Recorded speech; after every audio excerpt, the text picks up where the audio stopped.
Actuellement, où que notre regard se porte sur notre humanité, nous restons perplexes, partagés voire anxieux.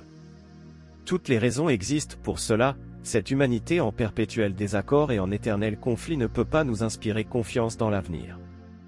Si l'on observe les agissements de certains de nos semblables, les dirigeants plus particulièrement, il y a de quoi être franchement inquiet.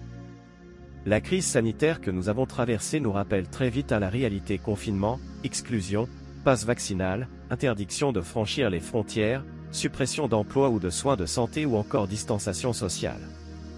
Et comme si cela ne suffisait pas, à peine sortis de cette crise qualifiée par beaucoup de totalitaire, nous voilà maintenant confrontés à un risque de guerre avec la Russie ainsi qu'à de nouvelles restrictions, naturellement. Face à la violence des événements ainsi qu'aux pressions autoritaires des gouvernements auxquels nous sommes confrontés, il est parfaitement légitime de nous poser la question de savoir si l'humanité est encore digne de ce nom. Et qu'entendons-nous par humain? Être altruiste et bienfaisant, charitable et bienveillant, compatissant mais aussi compréhensif, être délicat, doux et généreux. Mais encore secourable, sensible et tolérant. Ce sont nos émotions qui caractérisent notre espèce, c'est notre faculté à ressentir de l'empathie, de l'amour pour son prochain, nos aptitudes à la bonté, à la sensibilité, au sentiment d'entraide, de fraternité et de solidarité. Avoir la capacité de se mettre à la place de l'autre, qu'il soit humain ou animal, et d'avoir de cette manière la possibilité de guider nos actions dans le bon sens. Avoir cette conscience du bien et du mal, voilà ce qui nous distingue au sein du vivant. Naturellement, nous avons tous la sincère conviction que tous les êtres humains ont cette prédisposition particulière. Nous croyons tous, à quelque niveau que ce soit, que tous les hommes et toutes les femmes sur cette planète possèdent cette tendance à la bonté, que tous ressentent les émotions caractéristiques de notre quotidien, l'amour, la peine, la joie, la honte, le regret, l'amitié. Nous sommes même convaincus que peu importe les actes commis ou les paroles prononcées par les individus, qu'ils ne sont que faiblesse humaine ou pauvreté d'esprit. Que ce soit Néron, Hitler, Lénine, Daesh ou Marc Dutroux, nous serons toujours persuadés par de bonnes âmes qu'il y a en eux un enfant blessé ou qu'ils ont souffert d'une carence affective quelconque et que naturellement, ils ont un besoin urgent d'une aide psychologique. Nous le croyons, car nous ne cessons pas de faire continuellement des projections comme le disait Sigmund Freud. Pour en revenir à ce tourbillon de violence que nous vivons, il apparaît que ces actes odieux et souvent inacceptables sont le fait d'hommes et de femmes qui la plupart du temps occupent des fonctions importantes et même gouvernementales. Pour mémoire, je reviens sur la vague de suicides aux 19 employés de France Télécom mirent fin à leur jour à la fin des années 2000. Selon l'accusation, les dirigeants avec pour PDG Didier Lombard avaient fait du harcèlement moral un outil industriel, de ressources humaines, pour parvenir à obtenir, via le plan Next présenté en 2006, à un licenciement de 22 000 employés et la mobilité de 10 000 autres, sans procéder à des licenciements économiques. L'entreprise, devenue Orange en 2013, est condamnée à l'amende maximale de 75 000 €. Les anciens dirigeants, dont l'ex-PDG Didier Lombard, ont été condamnés à 1 an de prison dont 8 mois avec sursis et 15 000 € d'amende, pour avoir mis en place une politique de réduction des effectifs jusqu'au boutiste. Il est toujours bon de rafraîchir la mémoire, celle-ci est tellement fragile et nous retenons si peu les leçons, que nous sommes continuellement amenés à revivre les mêmes drames. Ces agissements honteux sont le fait d'un homme de pouvoir et Didier Lombard est un haut fonctionnaire et chef d'entreprise français. Nous sommes là confrontés à des hommes particuliers comme nous le verrons plus loin. C'est Heinz Lehmann, un psychologue du travail, suédois, qui le premier a défini en 1993 le processus de harcèlement d'une victime par un ou plusieurs persécuteurs. C'est donc dans les années 90 que nous verrons apparaître au grand jour ces dysfonctionnements. Il y en aura bien d'autres par la suite. Ces pratiques criminelles auraient dû nous interpeller, parce qu'elles sont le plus souvent planifiées et intentionnelles. Toujours est-il, que certains criminels nous paraissent tellement inhumains que nous avons difficile à comprendre le comment et le pourquoi de leurs actions. Si ce qu'ils ont commis est tellement affreux, après tout, pour quelle raison n'aurions-nous pas le droit de considérer ces personnes d'inhumaines? À bien y réfléchir, est-ce que les inhumains existent? Ou, y aurait-il des humains qui ne soient pas dotés de sentiments et d'émotions? C'est également la question que de nombreux scientifiques se posent encore. Le psychiatre américain Hervé Cleckley, 1903 à 1984, était un professionnel brillant capable d'observer en détail les aspects cliniques des psychopathes. Cleckley a également compilé les principaux traits du psychopathe et les a résumés en 16 critères de base, classés de cette manière, en 3 groupes. Groupe 1, ajustement positif, charme superficiel et haute intelligence, absence de tout signe de pensée irrationnelle. Absence de nervosité ou de manifestation psychonévrotique, et très faible probabilité de suicide. Groupe 2, déviation chronique du comportement, absence de remords ou de honte, fausseté et hypocrisie, égocentrisme pathologique et incapacité d'aimer, réactions affectives pauvres et incapacité d'introspection. Groupe 3, déficits émotionnels et interpersonnels, manque de fiabilité, comportement fantaisiste et peu attirant sous l'emprise de l'alcool voire sans alcool. Vie sexuelle impersonnelle, banale et peu intégrée, incapacité de suivre un plan de vie. Pauvreté du jugement et incapacité d'apprendre de ses expériences ainsi qu'un comportement antisocial non motivé. Si nous revenons à notre fait divers tragique cité plus haut, les cadres chargés de licencier le personnel présentaient bon nombre des critères présentés par Cleclet y compris Didier Lombard, ce haut fonctionnaire. De là à penser que tous les cadres et les postes de pouvoir seraient occupés par des psychopathes, il n'y a qu'un pas, heureusement nous n'en sommes pas à ce point-là ou pas encore. Ces 2 dernières années, dans un grand nombre d'entreprises, citons Air France et le lynchage des dirigeants des ressources humaines, nous avons été soumis à des actes de violence aussi surprenants qu'inattendus voire choquants et perturbants parce que ces actes avaient pour acteurs leurs propres dirigeants. Par exemple, une société belge a fait appel à des néo-nazis allemands pour briser un piquet de grève, qui l'aurait cru. Les comportements révoltants auxquels les populations assistent sont devenus inimaginables et pourtant, ils se déroulent pour ainsi dire tous les jours et sur tous les écrans de télévision. Autant dire qu'aujourd'hui plus personne ne peut l'ignorer. Les spécialistes de la psychologie et de la psychiatrie se voient confrontés à un champ d'investigation sans limite. Les progrès qu'ils réalisent dans les analyses du comportement et des dysfonctionnements du cerveau révèlent une prodigieuse source d'informations qui jusqu'ici n'avait pas encore été étudiée sérieusement. Par exemple, selon une étude québécoise publiée dans la revue Archive of General Psychiatry en 2012, révèle plusieurs anomalies dans le développement cérébral identifiables chez des personnes souffrant de psychopathie. Notamment un volume neuronal plus faible dans des zones associées aux émotions et au raisonnement moral provoquant un dysfonctionnement de ces parties du cerveau aussi parfois une amygdale plus fine peut être observée. Ce dernier facteur atteste d'une différence biologique entre une personne souffrant de psychopathie et une personne ne souffrant pas de psychopathie, dite normale. Des chercheurs ont fait passer une IRM à plusieurs hommes condamnés pour meurtre, viol ou agression violente. Résultat, les images mettent en évidence un déficit de matière grise dans les zones responsables de l'empathie. De précédentes études, britanniques et américaines, avaient récemment mis en évidence un problème de connexion neuronale entre 2 zones du cerveau, le cortex préfrontal ventromédian, responsable des sentiments tels que l'empathie et la culpabilité, et l'amygdale, impliquée dans le sentiment de peur. Nous reviendrons sur cette peur plus loin. Nous allons observer de plus près le problème de la psychopathie, car comme vous allez vous en rendre compte, il nous concerne au premier degré.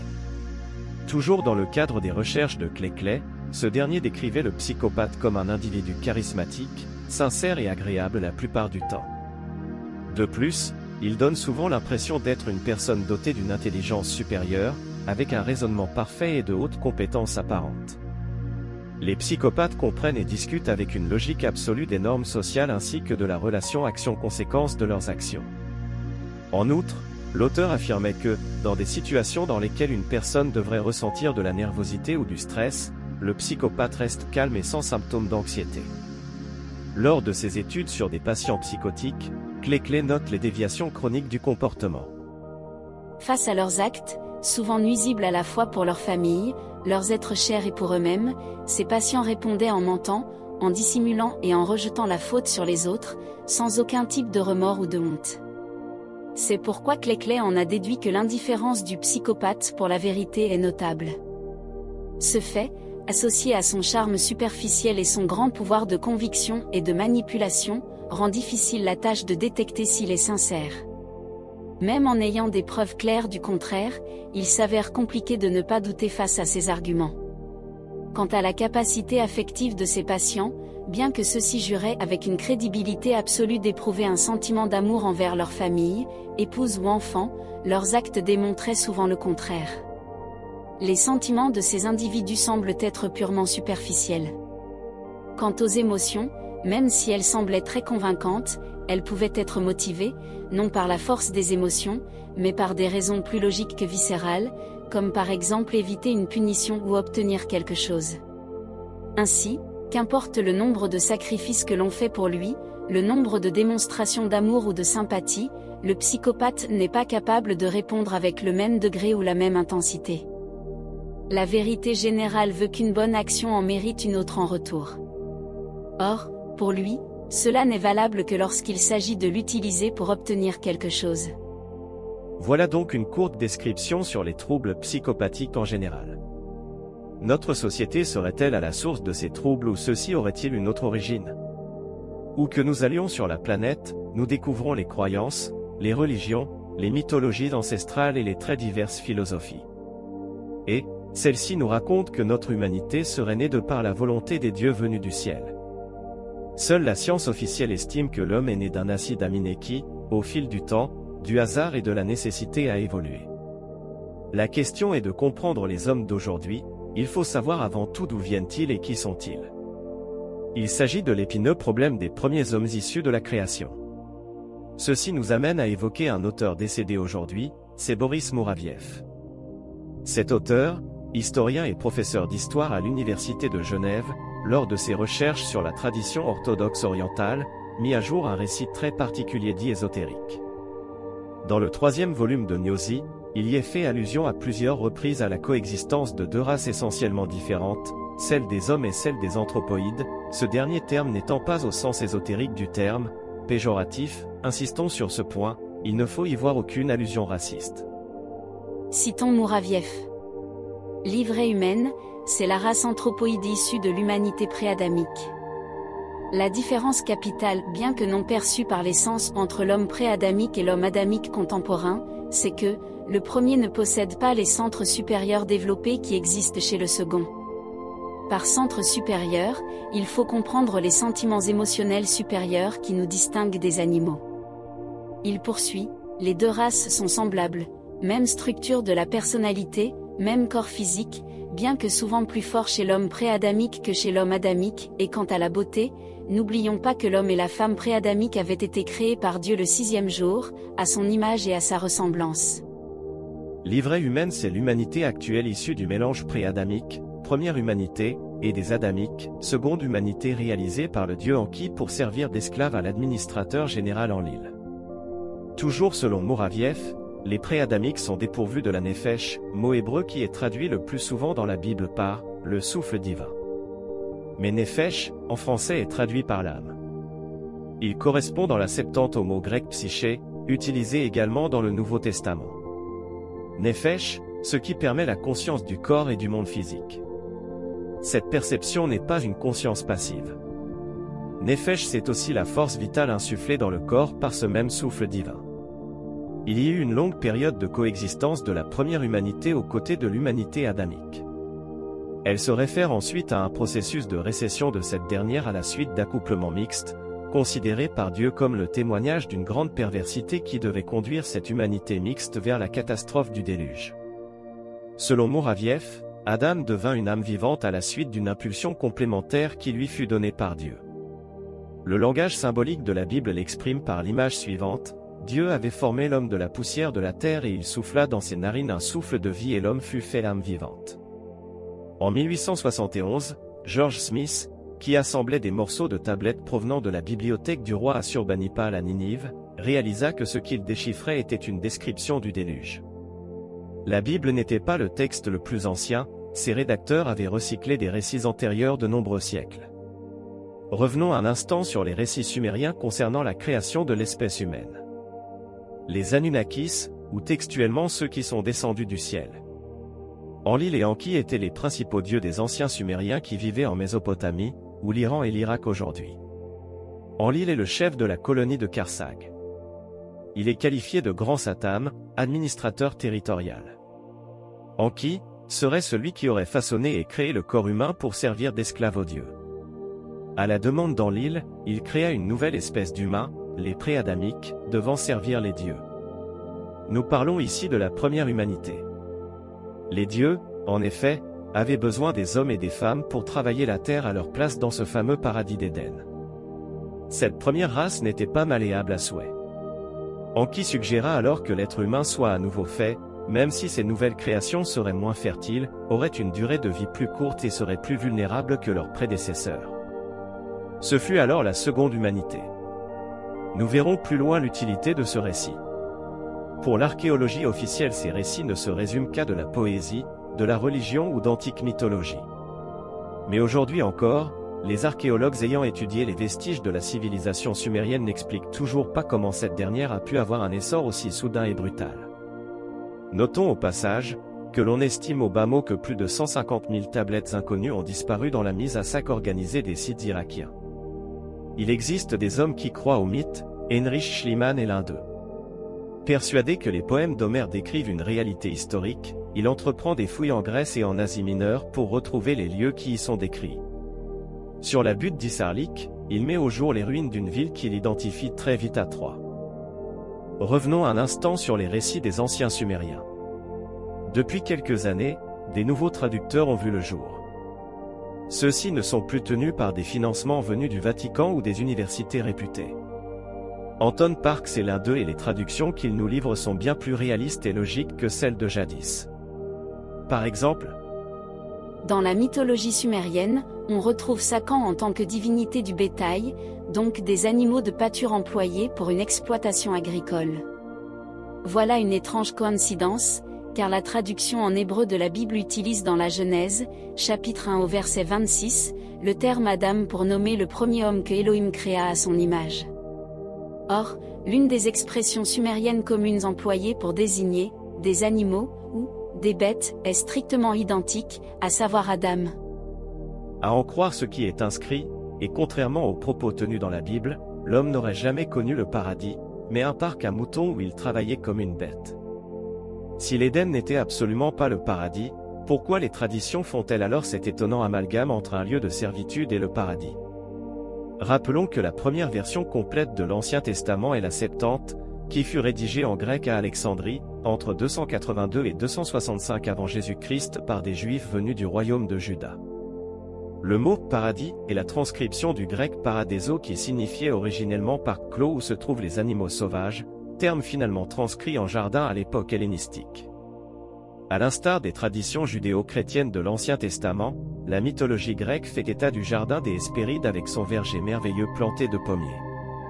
Or, le terme grec « mélon » désigne deux choses différentes, un fruit rond, plus précisément une pomme d'une part, et un mouton d'autre part.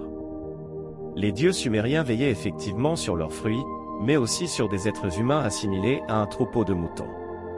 Nous avons vu plus haut que le genre humain était justement assimilé à l'animal, CBS 8383b, colonne 15.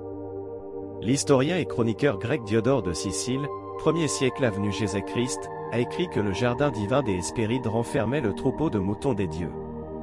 Malgré tout, la tradition judéo-chrétienne a gardé l'idée de pommes et de paradis plutôt que celle d'un troupeau de moutons et d'un parc pour animaux sauvages, sans doute pour rendre le texte plus correct.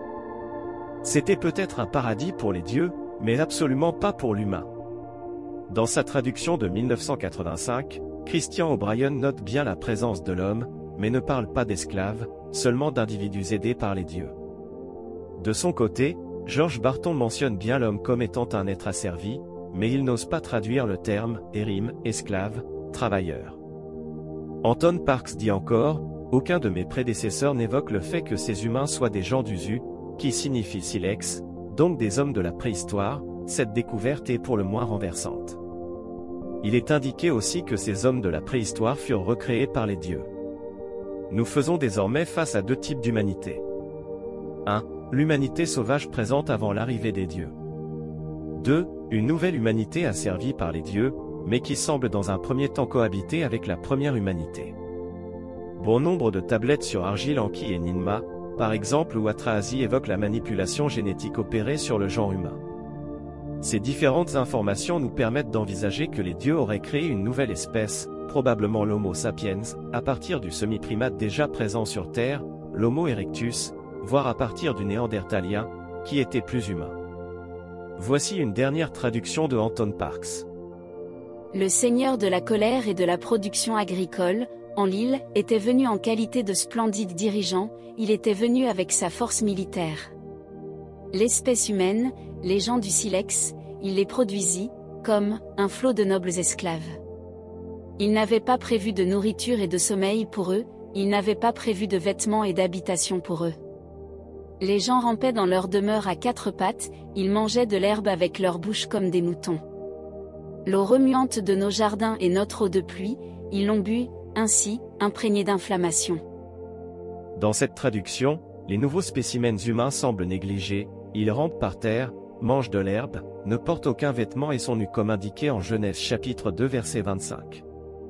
Enlil, le grand Satam, n'avait rien prévu pour eux.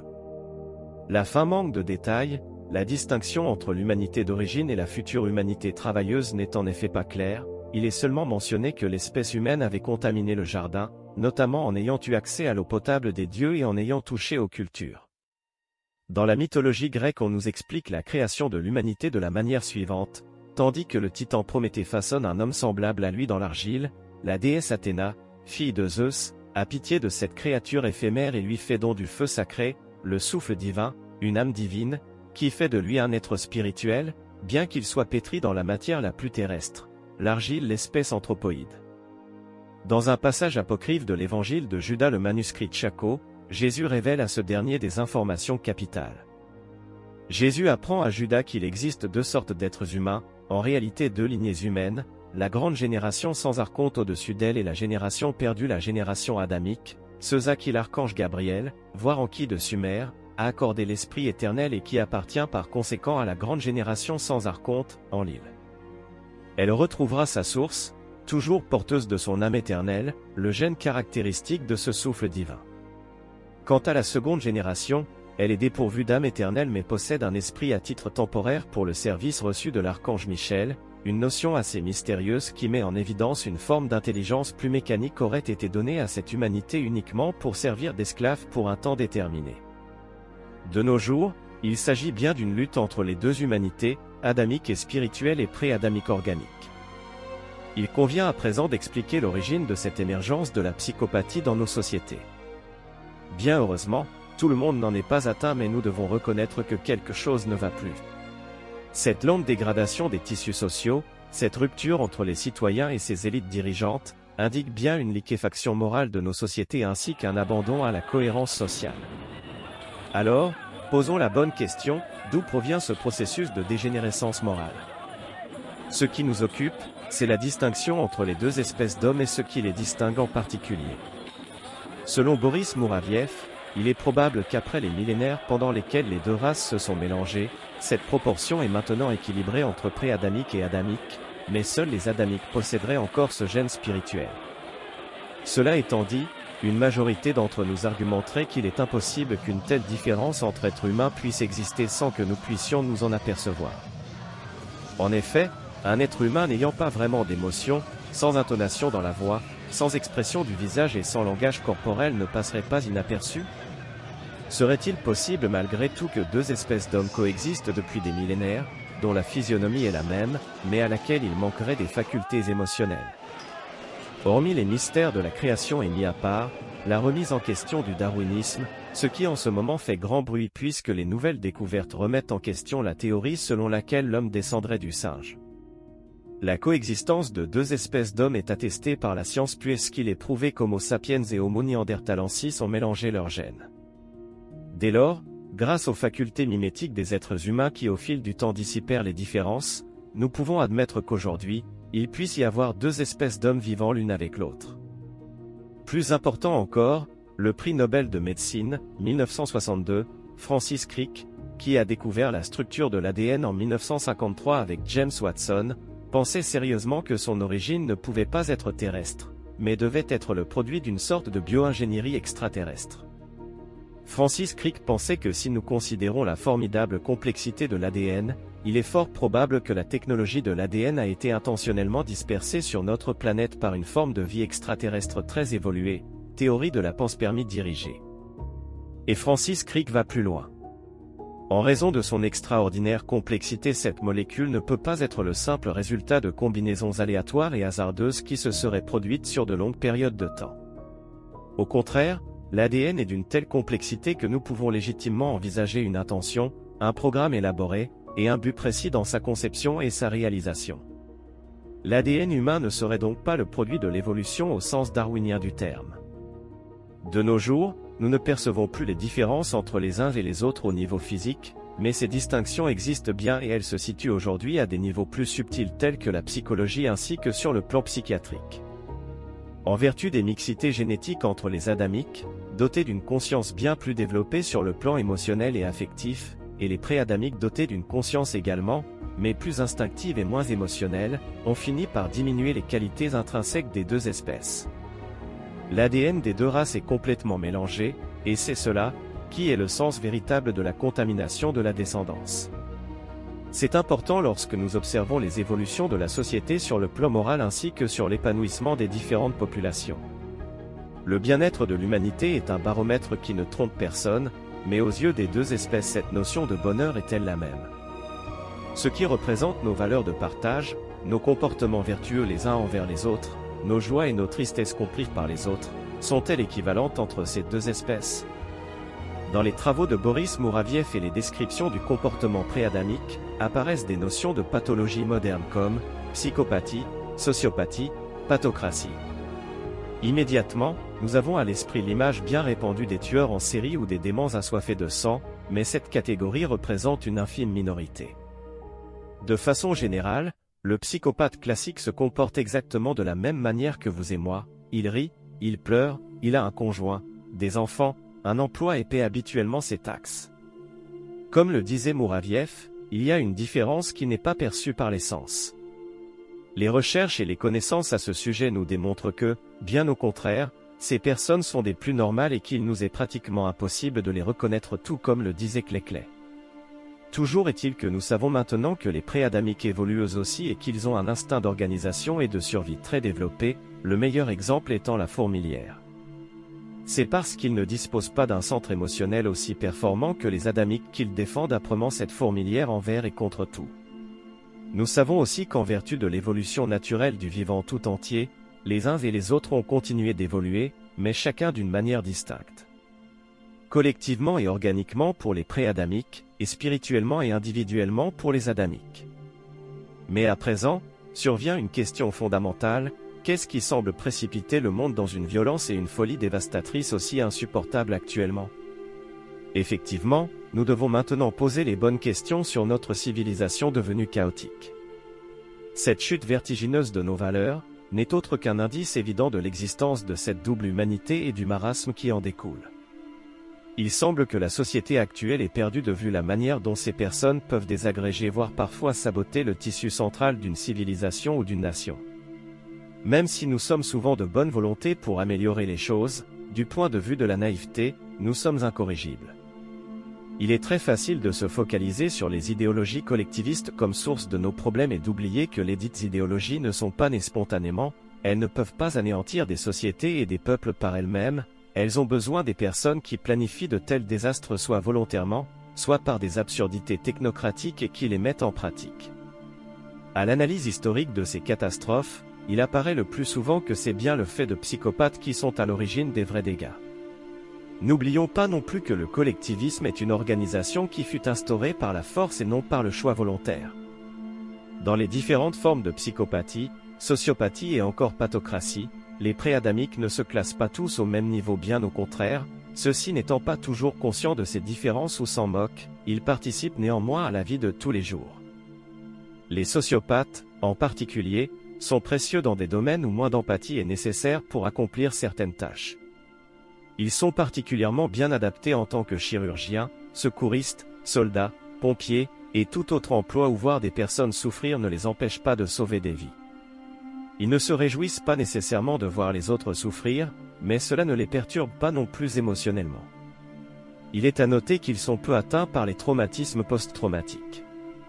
L'histoire nous montre qu'il n'est pas si facile de filtrer et d'empêcher les individus psychologiquement brisés de se glisser dans les institutions qui offrent du pouvoir. En fait, de nombreuses monarchies et empires ont été construits sur des systèmes qui ont permis aux psychopathes et aux narcissiques de s'épanouir, car ils reposaient sur la succession génétique.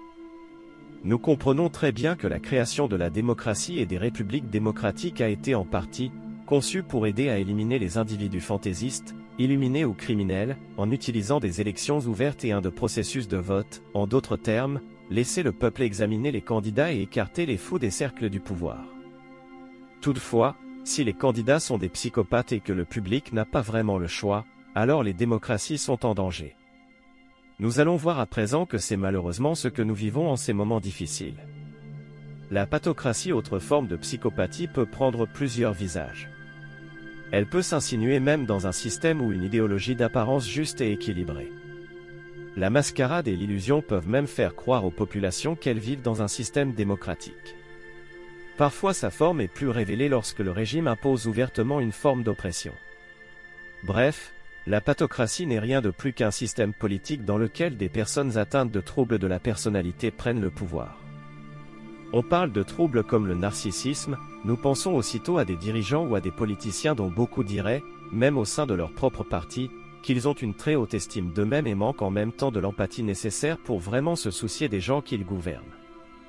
Andrew Lobaczewski dit encore: un petit pourcentage de la population souffre de troubles de la personnalité tels que le narcissisme, le trouble de la personnalité antisociale ou la psychopathie. Ces types de personnes ont donc une soif insatiable de pouvoir, car elles se tiennent en haute estime et ont tendance à mépriser les autres. C'est pourquoi il n'est pas si étrange qu'il s'agisse de profils qui accèdent facilement à des postes de pouvoir. La principale différence entre les narcissiques et les psychopathes est que ces derniers n'ont pas ce besoin constant d'adoration. Cependant, ils ont la froideur et le manque d'empathie nécessaires pour suivre la devise selon laquelle la fin justifie les moyens. Il n'est pas non plus étrange que ces types de personnes attirent le public moyen. Après tout, ce sont des profils avec un savoir-être important, il est donc facile pour les électeurs de s'identifier à eux. L'avènement de la démocratie a universalisé l'exercice de la politique, puisque tout citoyen a le droit de s'ériger en souverain. Mais cela n'enlève rien au fait que la porte a été ouverte à cette minorité pathologique dépourvue de tout scrupule. Ce n'est pas le principal problème de la pathocratie, ce système possède une série de mécanismes qui l'aident à se perpétuer.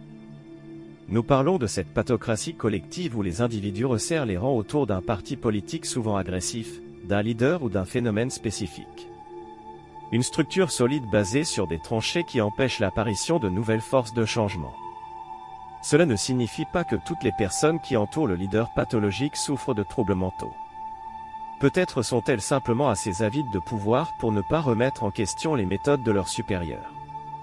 Comme les citoyens, de nombreux autres politiciens et techniciens sont profondément attirés par ces dirigeants, car ils sont également charismatiques et exercent une certaine fascination. C'est une attraction qui ressemble à celle générée par les gourous spirituels, ce qui provoque parfois un certain mimétisme des admirateurs. Malgré des discours douteux, ils parviennent à susciter la sympathie et même l'appréciation des autres. La paranoïa des leaders pathologiques les conduit à diaboliser et à désavouer toute voix qui leur est contraire et qui pourrait menacer la structure de pouvoir qu'ils ont articulée grâce à la pathocratie. Je vous invite donc à examiner les 19 caractéristiques d'une pathocratie. 1. Suppression de l'individualité et de la créativité. 2. Appauvrissement des valeurs morales, système social basé sur des intérêts égotiques plutôt que sur un réel altruisme. 3. Idéologie fanatique, faisant croire à un fondement moral, mais agissant pathologiquement comme un cheval de Troie. 4. Intolérance et suspicion envers tout ce qui est différent et qui sortirait de la masse, ou affirmant son opposition aux règles de l'État. 5. Forme de contrôle centralisé. 6. Corruption à large spectre. Cette activité secrète à l'intérieur du gouvernement, en contraste avec un gouvernement sain et transparent respectueux des libertés. 8. Gouvernement paranoïaque préservant son seul intérêt. 9. Injustice, usage législatif à son propre intérêt, attitude arbitraire. 10. Attitude hypocrite dans le seul but de la satisfaction personnelle, faire croire que l'on suit un idéal en défendant les intérêts de la population. 11. Contrôle des médias distillant une forme de propagande. 12. Inégalité croissante entre riches et pauvres. 13. Utilisation de théories psychologiquement malsaines et déviantes, forme de paramoralisme et de double langage ayant des effets perturbateurs sur les populations. car distillant des valeurs fausses et totalement éloignées des valeurs traditionnelles, pervertissant ainsi petit à petit dans les populations la capacité de jugement et de discernement. 14. Mise en place d'une volonté de domination totale à tout niveau. 15. Utilisation de la population en tant que ressource et non plus en tant qu'individu ou humain possédant une valeur intrinsèque. 16. Restriction du choix religieux ou spirituel des personnes par l'imposition graduelle de schémas d'idéologie inflexibles et doctrinaires. Toute personne désirant s'opposer à cet état sera considérée comme dangereuse, hérétique et malsaine, complotiste. 17. Application de la devise diviser pour mieux régner, stigmatisation de l'étranger, de la différence de classe, de statut, d'origine, augmentant ainsi la peur de l'autre et développant un état d'agressivité plus ou moins latente entre les groupes, affaiblissant toute cohésion sociale.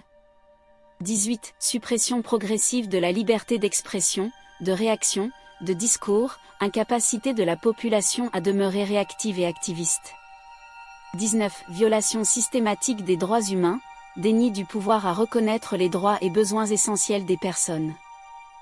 Je suis convaincu que vous aurez rapidement fait le rapprochement avec les récents événements de la crise du Covid-19, et les mesures liberticides prises sous le couvert de l'état d'urgence sanitaire, lui-même décrété à grand renfort de propagande médiatique bien évidemment sournoise et soumise au pouvoir. Le pouvoir. Parlons-en. Nous voilà à peine sortis d'une crise sanitaire terrible et nous revoilà plongés dans une guerre européenne entre la Russie et l'Ukraine. Et, celle-ci est entretenue par une énorme propagande médiatique toujours au service des puissants. Quant aux politiciens, ils ne cessent de gesticuler en tous sens, répandent terreur, confusion, contradiction, bouffonnerie et calomnie sur la planète entière. On reconnaît aussi ces politiciens psychopathes à l'absurdité de leurs injonctions ainsi que le démontre le cliché suivant sur cette même distanciation: comment croire en leur compétence ou en leur sincérité? À notre connaissance et sauf erreur, il n'y a qu'un seul pays au monde où la distanciation sociale existe officiellement, c'est l'Inde avec le système des castes. Il faut croire que nos politiciens s'y croyaient déjà? Ou alors souhaitaient-ils déjà se voir comme intouchables? C'est vrai qu'ils n'hésitent plus aujourd'hui à s'afficher tels qu'ils sont. Face à cette situation aussi pitoyable que dramatique, il vient à l'esprit la réflexion suivante. Nous ne sommes pas tous les mêmes, et nous sommes encore moins identiques, nous ne voyons pas le monde de la même manière. Nous ne sommes pas simplement une espèce divisée, nous sommes deux espèces franchement différentes. La science en règle générale et la psychiatrie comportementaliste en particulier, n'a que peu de considération pour l'âme humaine, c'est la raison pour laquelle il considère cette âme comme une sorte d'ordinateur très sophistiqué, fait d'échanges électriques voire magnétiques entre neurones, synapses et hormones cérébrales. La conscience n'existerait pas en dehors de son support organique, ainsi, l'aspiration spirituelle n'a pas sa place dans l'univers matérialiste des laboratoires scientifiques. Pourtant, les psychopathes ont un instinct, et nous allons voir que cet instinct est redoutable. Le professeur Adriano Segatori, un psychiatre et psychothérapeute italien, a brossé dans un entretien en mai 2017 au journal suisse Les Observateurs, le caractère dangereux pour la France du candidat Macron. Voici l'analyse intégrale de ce psychiatre.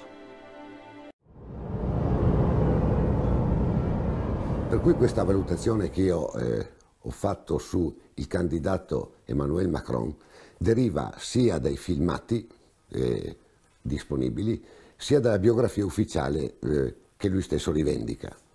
Il giovane Emmanuel Macron, all'età di 15 anni, ha subito un gravissimo abuso sessuale perpetrato dal suo insegnante Brigitte. All'epoca lei aveva 39 anni e lui 15.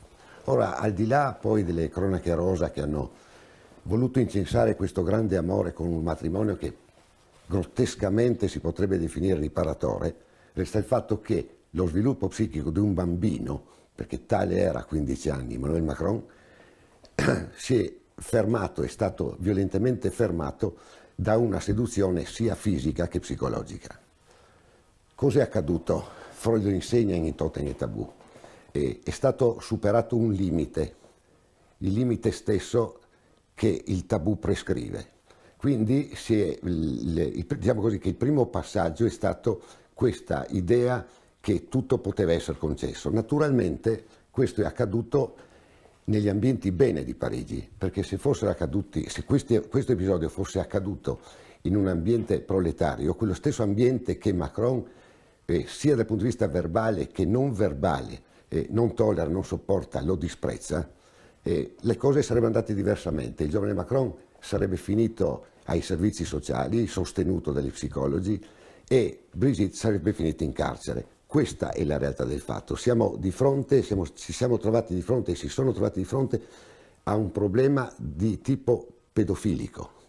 Detto ciò, superato il limite prescrittivo del tabù, cosa è accaduto? È accaduto che quell'idea di onnipotenza che ogni bambino ha è stata ulteriormente incentivata, fino a determinare un vero e proprio scavalcamento della realtà e una difficoltà a un esame concreto di realtà. Quindi, superato il limite, si instaura, diciamo così, nel Macron una idea di onnipotenza che, anche dato le sue notevoli capacità, sia intellettuali che culturali, lo porta a un altro estremo limite. In sé patologicamente normale, sembra un paradosso, ma patologicamente normale, cioè il narcisismo. Macron da giovane sviluppa un'ambizione sfrenata, una necessità, una dipendenza di ammirazione degli altri per coprire un interiore, un inconscio senso di inferiorità. Quindi ci troviamo di fronte a tre paradigmi che determinano una certa struttura di personalità. Quindi l'idea che non ci siano limiti, una onnipotenza già prevista nel bambino ma maggiormente sviluppata nell'adulto, e un senso interiore di narcisismo che non è sbagliato definire addirittura maligno. Ora, questi tre paradigmi strutturano cosa? Strutturano quello che viene definita una psicopatia, perché ci troviamo di fronte a un individuo, Emmanuel Macron, che come organizzazione psichica è perfettamente definibile come psicopatico. Lo psicopatico non è un insulto. Una grande psicoanalista americana, Nancy McWilliams, dice testualmente che la personalità psicopatica raggiunge i più alti livelli della gestione americana. Quindi lo psicopatico può anche essere un deviante, ma in realtà, se organizzato bene dal punto di vista culturale, intellettuale, eccetera, può raggiungere i massimi vertici della finanza, della politica, cosa che in questo caso sta avvenendo. La personalità psicopatica è caratterizzata da tantissimi items, diciamo così, punti di riferimento. Per esempio, un fascino superficiale, la capacità di attrazione, poi facilmente anche messa in discussione nel momento della contraddizione. Vediamo le crisi isteriche di Macron nel momento in cui come posso dire, l'ammirazione che ha di fronte viene meno e quindi mette in difficoltà il suo falso sé, la sua scadente identità. È caratterizzato per esempio da una grande teatralità, peraltro coincidente con l'insegnamento che lui ha avuto dalla sua, diciamo, seduttrice, che era anche una insegnante di tecnica teatrale, quindi anche in questo coincide. Lo psicopatico in sé è inaffidabile, però con il fascino superficiale riesce a superare, anche a trarre in inganno l'interlocutore. Non ha rimorso. Quando Macron parla di sdentati per definire i poveri, quando Macron insulta i minatori dicendo che sono soltanto tabagisti e alcolisti, quando Macron definisce le donne stupide e ignoranti, qua rientriamo nel discorso fatto dal già citato grande psicoanalista francese Jacques Lacan. Lui si giustifica, dice ma non intendevo questo. Perfetto, infatti lui non intendeva volontariamente questo, ma il suo inconscio ha parlato per lui. Lui crede a quello che ha detto e che non può far vederlo. Macron, quando ha manifesta questi sensi di disprezzo nei confronti delle persone, questi sensi di disprezzo provengono dal suo inconscio, che poi lui modifica razionalmente, ma senza rimorso, perché non prova colpe.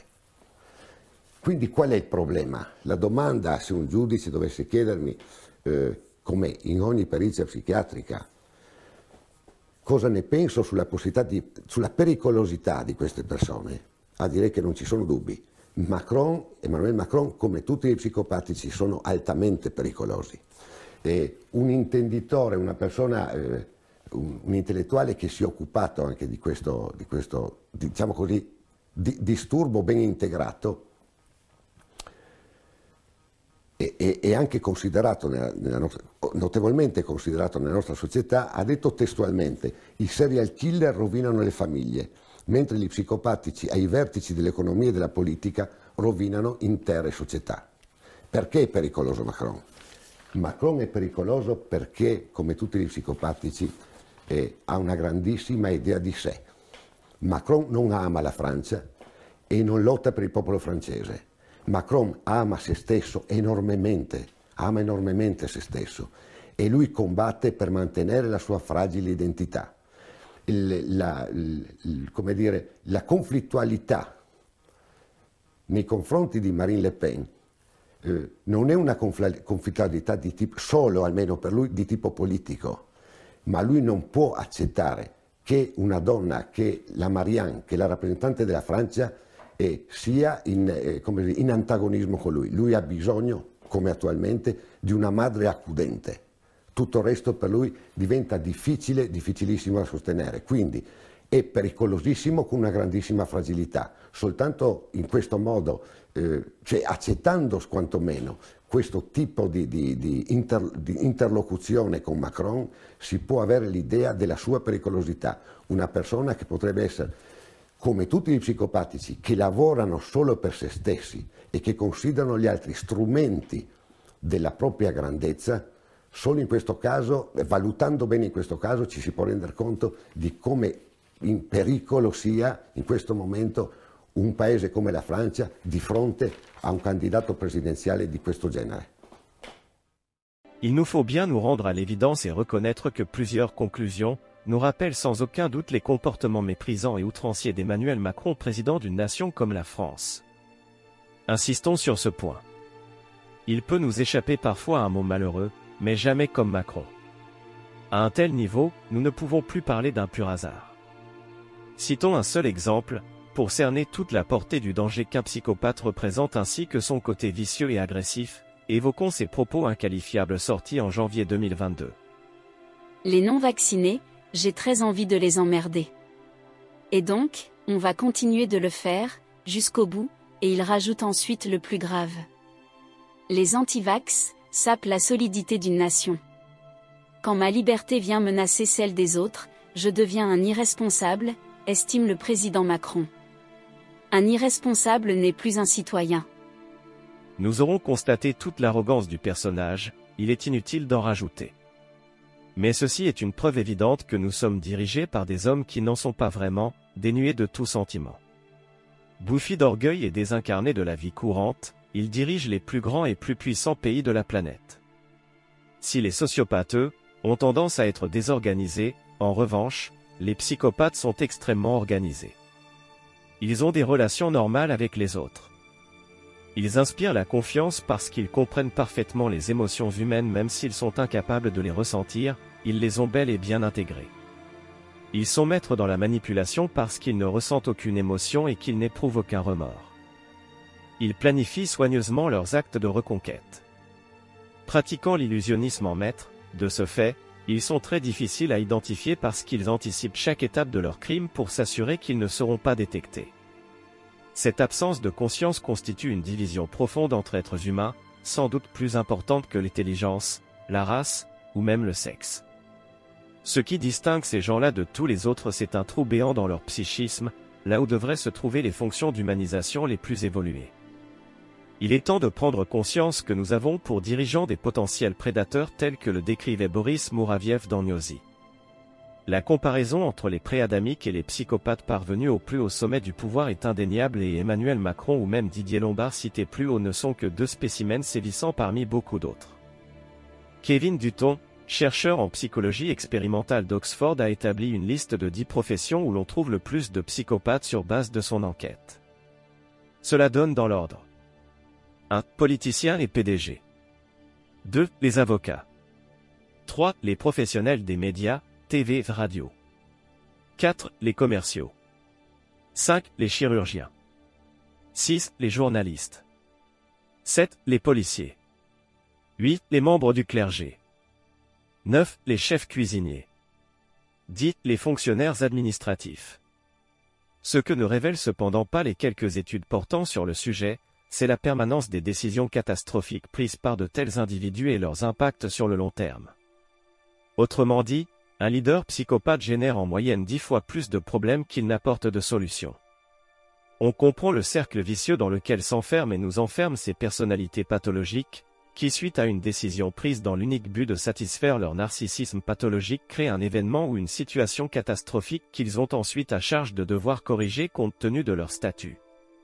Mais comme la solution qu'ils apportent aux problèmes qu'ils ont eux-mêmes engendrés est uniquement motivée par leur désir de satisfaction égocentrique, ils génèrent une nouvelle catastrophe. Et ainsi de suite ad vitam aeternam jusqu'à ce que la chute la leur et celle dans laquelle ils nous entraînent tous les arrête. Cependant, nous noterons que ces hommes se prenant pour Jupiter et autres sommités du genre ont fait des années d'études. C'est oublier un peu vite que cela ne veut rien dire, comme le précise Charles Gave, un homme d'affaires qui porte un regard éclairé sur cette situation dramatique et que nous ne pouvons pas soupçonner d'être un sinistre comploteur. Le drame de la France, si vous me permettez, j'ai écrit quelques articles là-dessus aussi dans le temps, en particulier en anglais, pour expliquer à mes clients dans le monde entier ce qu'était la France. La France fait 2 erreurs logiques absolument incroyables. La première, c'est de penser que ceux qui ont fait les meilleures études sont les plus intelligents. C'est pas vrai du tout. Mais c'est très difficile à faire admettre. C'est très difficile à faire admettre, mais quand j'étais dans mon université aux États-Unis, j'avais un professeur que j'aimais beaucoup qui nous avait un jour posé la question: pourquoi croyez-vous qu'on cherche à vous embaucher? Vous savez, j'étais dans une business school. Oui. Mais on avait tous dit, mais il est idiot ce gars-là, quoi. On cherche à nous embaucher parce qu'on est les meilleurs. Mais enfin, oui, on pensait que c'était évident. Et il nous a dit non, pas du tout. C'est que vous avez suivi des études, j'avais 27-28 ans avant, et donc ça montre que vous n'avez aucun caractère. Si vous avez eu le moindre caractère, il y a longtemps que vous auriez créé votre entreprise.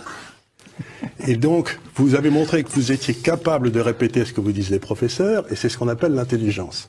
Mais ça n'a rien à voir avec l'intelligence. Dans la vie de tous les jours. C'est comme les officiers d'état-major, si vous voulez.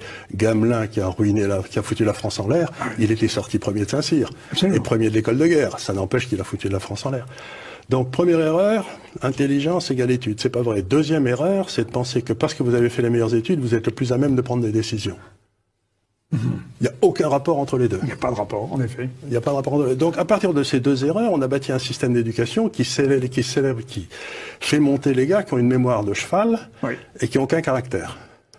C'est les 2 caractéristiques des élites françaises. C'est terrible quand je vous entends évoquer mémoire de cheval et aucun caractère, je pense à Bruno Le Maire. C'est plus fort que moi. Mais exactement. Regardez, tout à fait cet homme qui vient de nous expliquer qu'il va réformer les entreprises françaises, alors qu'il est incapable de gérer son compte en banque, quoi.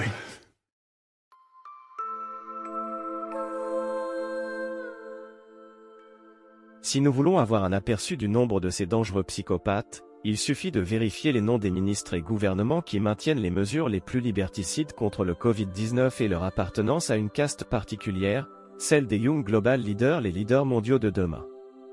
Cette organisation psychopathique est dirigée par un certain Klaus Schwab, initiateur et grand Manitou du Forum économique mondial de Davos, une ONG fondée en Suisse en 1971 constituant aujourd'hui l'un des réseaux les plus influents au monde pour l'élite du pouvoir mondialiste. Pour comprendre l'influence de ce gouvernement parallèle, posons la question suivante. Comment expliquer que plus de 190 gouvernements du monde entier aient fini par gérer la pseudo-pandémie de Covid-19 presque exactement de la même manière? Klaus Schwab est aussi l'homme qui rêve d'un monde d'esclaves et ne cesse de fantasmer sur le transhumanisme. Nous pourrions aisément le comparer au dieu en l'île de Sumer. Il ne cache pas d'ailleurs son intention d'exercer un contrôle total des populations et de la démographie mondiale, pour l'année 2030. Le fondateur du Forum économique mondial n'avait d'ailleurs pas hésité en 2016 à déclarer que dans une décennie, soit 2026, tous les humains seront étiquetés avec une forme d'identifiant numérique. Contrairement à ce que disent les médias soumis au service de ces prestigieux, mais néanmoins dangereux mondialistes, toutes ces multiples fondations et organisations couvrent des agissements dangereux pour l'humanité et bien plus encore pour les adamiques, car ceux-ci représentent la dernière opposition au projet pré-adamique. C'est quoi le mondialisme? Le mondialisme est en effet une idéologie typiquement pré-adamique. Elle a pour trait principal d'effacer l'identité et l'utilité des nations, ainsi que l'identité de l'individu. Elle vise à façonner un nouvel homme, sorte d'homo mondialisus, vivant hors sol, sans identité autre que celle du travailleur et consommateur global, rebaptisé citoyen du monde pour ne pas dire esclave et ainsi masquer le caractère profondément mercantile de cet objectif. Le mondialisme est une alliance du consumérisme et du matérialisme, pour faire sortir l'homme de l'histoire et de ses racines. Souvenons-nous de la fourmilière, parce que c'est ainsi que les pré-adamiques voient la planète et n'hésitent pas à considérer les adamiques comme des ouvrières et ouvriers devant travailler jusqu'à la mort. Pour parvenir à leur fin, ces mondialistes organisent des campagnes montées de toutes pièces. Par exemple la protection du climat, il faut bien préserver l'économie de la fourmilière, donc imposer des règles identiques à toutes les nations même si scientifiquement les spécialistes continuent à se contredire les uns et les autres. Nos écologistes politiques arrivent à un tel niveau de délire qu'il est tentant de se réfugier dans une pratique autiste du jardinage. Nicolas Hulot a déversé 100 millions d'euros pour subventionner des études sur le stockage de l'électricité par hydrogène dont tous les spécialistes savent que c'est une impasse actuellement. Rappelons encore qu'il n'y a jamais eu de débat contradictoire sur ce même réchauffement climatique. Il nous a été imposé de fait tout comme le Covid-19. Ceci illustre la noyade lente de la raison dans une mélasse d'idéologies multiples étouffant le bon sens. Insidieusement des idéologies protéiformes ligotent lentement les esprits avec la bénédiction de la classe politique et médiatique. Le fascisme végan est une autre illustration de cet inquiétant totalitarisme insidieux. Pour effacer nos origines identitaires, ils imposent l'étude des genres dans les écoles, LGBT+, créant par la même occasion des conflits dans les populations et les familles traditionnelles mais qui conditionnent et orientent les nouvelles générations vers l'idéologie du genre mais pas de l'origine et de l'identité, niant du même coup justement les diversités culturelles des peuples et toutes les richesses qu'elles portent en leur sein. Les pré-adamiques n'aiment pas la diversité. Autre exemple d'un travail digne des fourmis pré-adamiques, ils instaurent à présent une culture woke. Celle-ci représente un sérieux péril civilisationnel. De la presse à l'enseignement, de l'art à l'entreprise, la pensée woke et son excroissance, la cancel culture, effacement des cultures historiques s'impose. Il bouleverse ainsi l'époque et les individus lorsque cela dérive vers une dictature intellectuelle et morale. Ce wokisme infecte les rapports humains et sociaux, lézarde le fonctionnement de la démocratie, fracture davantage une société déjà copieusement fragmentée. Et au final, disqualifie l'objet même, si noble, qu'il est censé poursuivre. Le transhumanisme est un autre de ces mouvements culturels et intellectuels internationaux. Il prône l'usage des sciences et des techniques afin d'améliorer la condition humaine par l'augmentation des capacités physiques et mentales des êtres humains et de supprimer le vieillissement et la mort. Ainsi, le transhumanisme est parfois considéré comme un posthumanisme ou encore comme une forme d'activisme caractérisée par une grande volonté de changement et influencée par les idéaux posthumanistes. Il existe des groupes de réflexion, comme Neo Humanita, en Suisse, qui encouragent la réflexion et la discussion sur les conséquences socio-éthiques de l'utilisation des biotechnologies sur l'être humain. La perspective transhumaniste d'une humanité transformée a suscité de nombreuses réactions, tant positives que négatives, émanant d'horizons de pensée très divers. Francis Fukuyama, professeur d'économie, a ainsi déclaré, à propos du transhumanisme, qu'il s'agit de l'idée la plus dangereuse du monde. Vous l'aurez compris, diviser pour régner, ainsi se résume le travail des pré-adamiques dans la fourmilière. Laurent Alexandre, souvent qualifié du Satan transhumaniste, est un des plus connus représentants de ce mouvement. C'est aussi un proche de Macron, il n'y a pas de hasard. Ce qu'on entend de sa bouche dans cette vidéo présentant un extrait d'une de ses interventions sur le transhumanisme est proprement épouvantable. Quand une élite considère que vous n'avez plus suffisamment le niveau pour accéder à cette connaissance. C'est un vrai sujet, ça. C'est un vrai problème. Je suis un horrible élitiste. Je pense que le monde complexe de demain ne peut être géré que par des intellectuels. Vous, dans cette salle, vous allez vivre un âge d'or. Et nous devons créer une société inclusive et trouver le moyen d'éviter qu'il y ait un gigantesque gap. Ce que Harari, dans Homo Deus, appelle des dieux et des inutiles, les dieux, vous, qui maîtrisez, contrôlez, managerez les technologies NBIC, les technologies transhumanistes, et les inutiles, les gens moins favorisés, qui auront du mal dans le monde compliqué dans lequel nous rentrons, et les gilets jaunes. C'est la première manifestation de ce gap intellectuel insupportable que nous sommes en train de créer entre les winners, les dieux d'Harari, et les losers, les inutiles.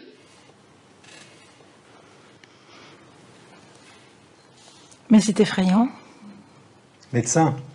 Médecin. Je pense que Hitler ne disait peut-être pas les choses aussi directement. Les dieux, c'est vous. Donc, il s'adresse à nos futurs dirigeants. Et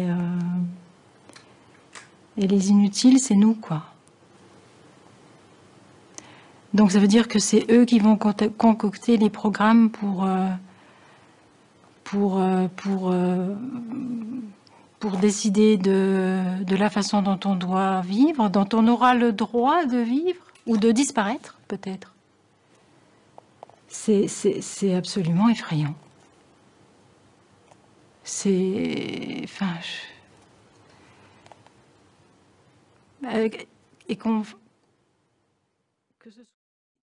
Rappelons que ces nouvelles idéologies montantes sont le fait de minorités puissamment soutenues par les pouvoirs politiques, qui tentent d'imposer leur dogme à la majorité des citoyens qui ne leur ont rien demandé si ce n'est de vivre en paix.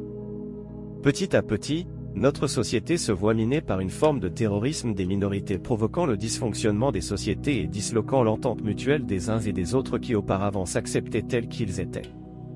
Le mondialisme est une large balafre dans ce qu'il reste de nos démocraties.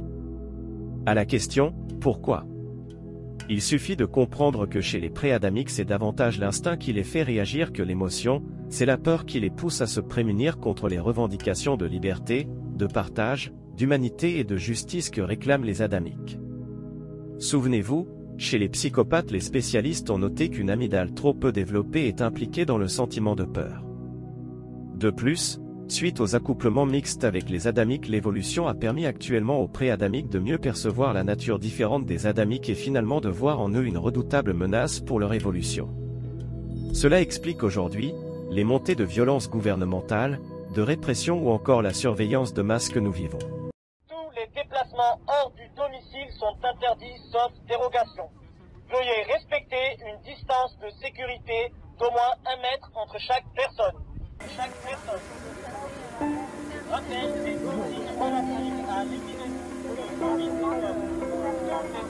Rappel des consignes relatives à l'épidémie de Covid-19. Tous les déplacements hors du domicile sont interdits sauf dérogation. Tous les déplacements hors du domicile sont interdits sauf dérogation. Rappel des consignes relatives à l'épidémie de Covid-19. Tous les déplacements hors du domicile sont interdits sauf dérogation. Ça diffuse un message aux gens qui ne respecteraient pas les consignes de ne pas sortir. Et l'acte de répression, c'est que comme ce drone a une couverture géographique importante, il nous permet, le cas échéant, de repérer des personnes qui seraient éloignées, ça peut être des personnes qui seraient sur la plage, et donc ensuite de diriger vers elles une patrouille qui pourrait donc contrôler, voir si elles sont en possession des documents qui sont demandés. Tous les déplacements hors du domicile sont interdits.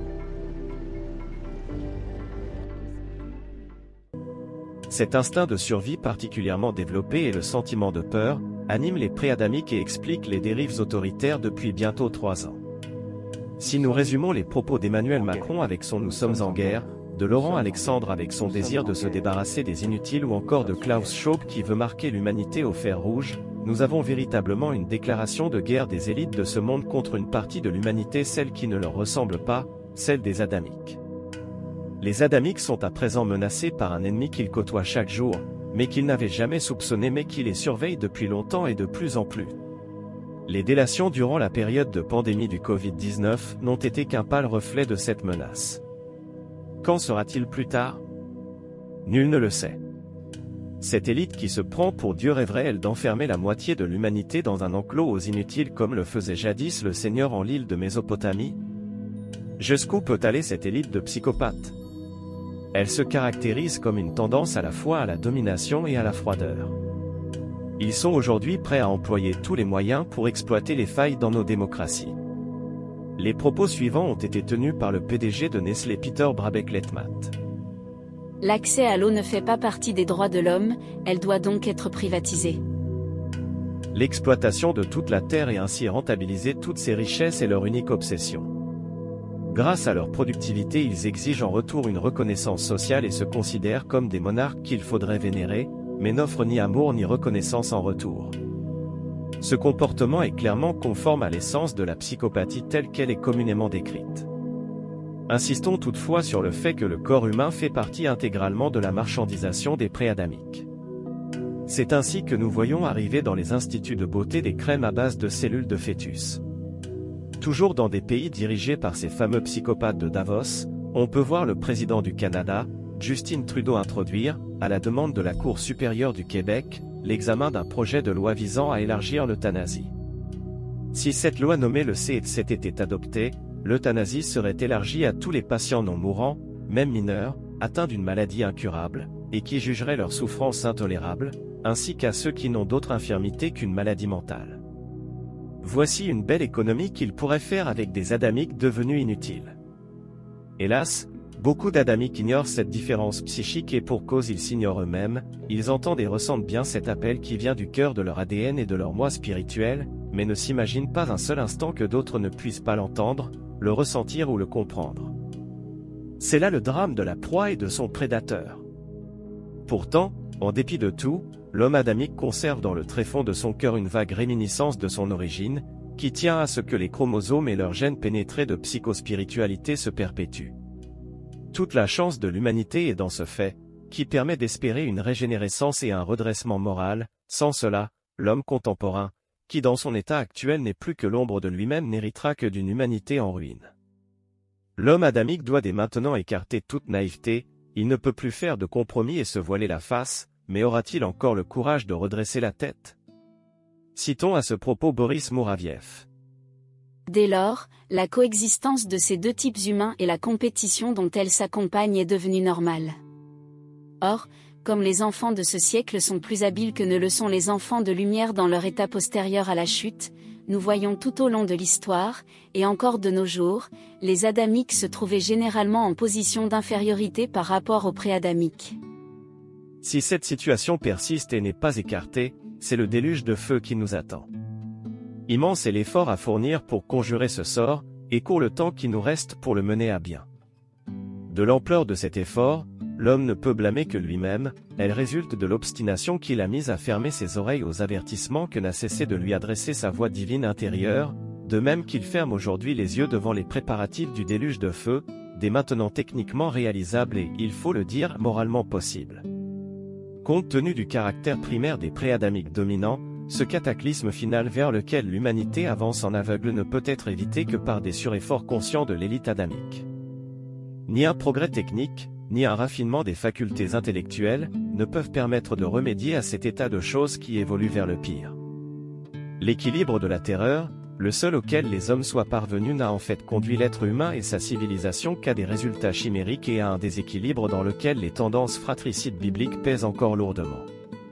Une paix réelle et durable, c'est-à-dire un équilibre international stable, ne pourra être réalisé à l'échelle planétaire tant que la formation des cadres de l'élite dirigeante n'ira pas au-delà de ce développement instinctif. Seule une culture émotive poussée, qui fait si gravement défaut aujourd'hui, pourrait, en équilibrant la personnalité et l'intelligence du cœur, apporter demain dans notre civilisation, et dans la société humaine tout entière, l'équilibre et la paix désirée.